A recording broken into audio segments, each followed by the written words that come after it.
No Brasil, quem fala verdades inconvenientes e incomoda a elite está sempre na mira do governo, e isso porque ainda somos uma democracia. Imagina se não fosse. Este é o Visão Libertária, sua fonte de informações descentralizadas e distribuídas. Ajude a propagar as ideias de liberdade. Deixe o seu like e compartilhe com seus amigos. Um artigo seu pode virar vídeo aqui também, sabia? Este artigo foi escrito por estatista sonegador, revisado por historiador libertário e narrado por Gordinho Caipira. Nanda Guardian não é uma total desconhecida no debate público brasileiro. A influenciadora de direita mantém um canal no YouTube com 409 mil inscritos e uma conta no Instagram com 224 mil seguidores, utilizando suas redes sociais para defender a liberdade, o livre comércio e o conservadorismo. Fora do mundo digital, Nanda é formada em engenharia química pela USP e construiu uma carreira sólida no mercado financeiro, incluindo passagens pelo Citibank. Hoje, trilha um caminho que combina finanças, investimentos e política. Atualmente, cursa pós-graduação em economia pelo Instituto Mises Brasil e sua atuação reflete a defesa consistente das ideias de liberdade e da redução do Estado.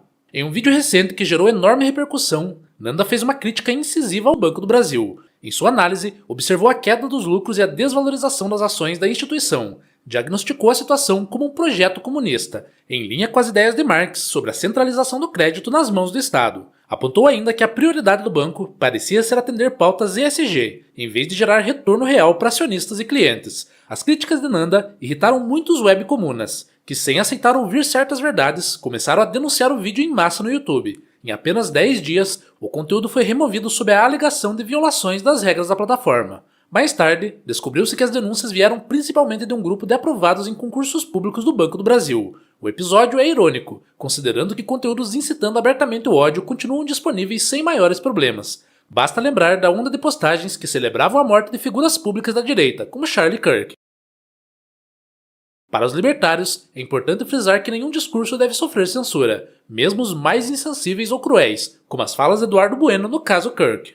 Palavras por si só não violam propriedade nem integridade física. Ainda assim, plataformas privadas como o YouTube têm o direito de adotar diretrizes internas e restringir certos discursos. O que chama atenção é o critério seletivo. Discursos de ódio permanecem no ar, enquanto uma crítica legítima a uma instituição estatal é apagada. Sempre que isso ocorre, estatistas surgem com justificativas fantasiosas para defender o indefensável. Nesse caso, alegaram que o vídeo poderia gerar desinvestimento ou até corrida bancária. Um exagero, o Banco do Brasil tem mais de 70 milhões de clientes, enquanto o canal de Nanda possui pouco mais de 400 mil inscritos. Impossível causar impacto real. Apesar de não envolver diretamente o poder público, o episódio não pode ser tratado como um caso isolado. Ele se insere em um processo mais amplo de erosão da liberdade de expressão no Brasil, impulsionado por decisões judiciais e pela pressão estatal sobre as plataformas digitais.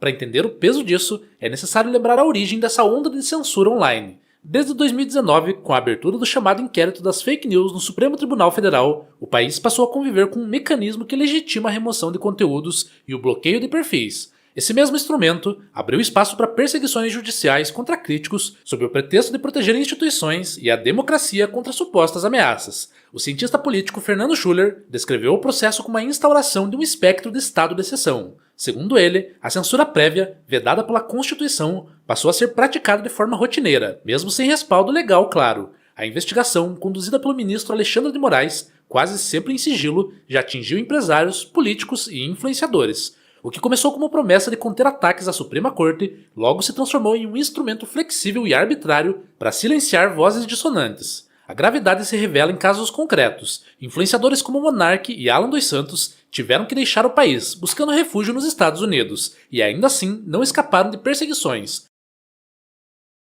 O YouTube e outras plataformas foram pressionados a excluir não apenas conteúdos, mas canais inteiros, medida que contraria o próprio Código Civil, que prevê a retirada de publicações específicas, não o banimento completo de indivíduos sem contraditório ou processo formal. Esse movimento provocou inclusive instabilidade diplomática. A condução de Moraes gerou atritos com o governo Trump, que aplicou sanções ao ministro com base na Lei Magnitsky, usada contra violações de direitos humanos. A partir desse ponto, tornou-se impossível ignorar o poder concentrado em decisões monocráticas que afetam a liberdade digital de milhões. O problema não é apenas o efeito imediato, mas o precedente que se cria. O STF já acumula um poder desproporcional, mas quando legitima práticas de censura, mesmo sob o pretexto de proteger instituições, abre-se o espaço para que qualquer voz crítica seja enquadrada como ameaça à democracia. Se antes a censura parecia atingir apenas grandes nomes da política ou influenciadores de alcance nacional, hoje já ameaça qualquer cidadão online. Um exemplo recente foi o caso da cirurgia de Lula, em outubro, após um hematoma cerebral. A notícia de evidente interesse público gerou comentários e especulações nas redes. A reação do governo, contudo, foi abafar o debate. A AGU notificou o YouTube exigindo a remoção de 12 publicações que questionavam a saúde do presidente. 7 vídeos foram retirados de imediato, sem ordem judicial. Segundo a AGU, os conteúdos violavam o direito à informação, extrapolavam a liberdade de expressão e configuravam ato ilícito. A justificativa de proteger a imagem da autoridade se sobrepôs ao debate público. O governo ainda exigiu que apenas boletins médicos oficiais fossem reconhecidos como informações verídicas. Esse caso abriu um precedente perigoso. A narrativa oficial passa a ser critério para definir o que é ou não verdade, lembrando o Ministério da Verdade de George Orwell.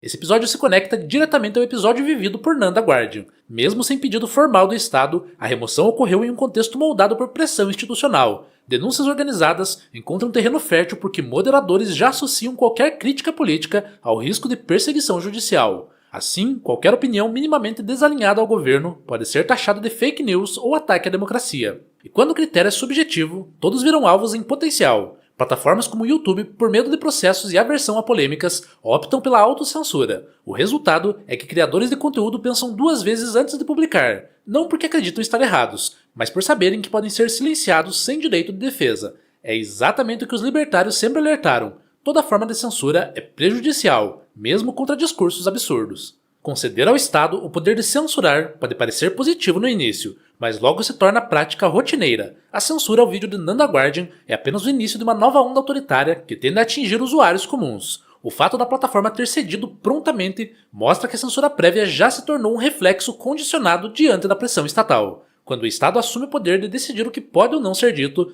todas as liberdades individuais ficam subordinadas a burocratas e magistrados. Plataformas privadas, que poderiam ser espaços de livre troca, acabam transformadas em braços de uma política de silenciamento. A alternativa não está em impedir que o Estado regule menos ou censure apenas os excessos. Isso é ingenuidade. A verdadeira saída está em eliminar o único ente que nos impede de usufruir de um mercado de ideias livre, no qual indivíduos assumem a responsabilidade direta pelo que produzem e consomem. Um espaço em que verdades e mentiras, argumentos sólidos e bobagens convivam, e no qual o filtro seja a escolha de cada pessoa, não a canetada de um tribunal. A expansão do poder estatal sobre a fala digital é incompatível com a individualidade. Cada vídeo derrubado, cada conta banida sem devido processo é a prova de que, enquanto houver Estado, nunca seremos plenamente livres, nem materialmente, nem no campo das ideias. Felizmente, a tecnologia tem se mostrado aliada da liberdade. Com o avanço da regulamentação contra plataformas como YouTube e X, surgem alternativas descentralizadas e resistentes à censura. Redes como Parler e Rumble despontam como opções viáveis, muitas vezes acolhendo exilados políticos como Alan dos Santos e Monark. Além disso, plataformas como Steemit e Lens Protocol exploram o uso da blockchain como ferramenta contra o silenciamento. Essas iniciativas mostram que a liberdade não se preserva pedindo licença a quem deseja eliminá-la, mas sim pela coragem de afirmar que o indivíduo é soberano sobre sua palavra e sobre sua vida. Obrigado pela audiência. Este é um canal colaborativo. Participe você também. Cadastre-se agora mesmo em nosso site visãolibertaria.com e envie seus artigos por lá. Os colaboradores recebem recompensas em Bitcoin. Inscreva-se no canal e clique no botão da campainha para ser avisado de novos vídeos. Até a próxima!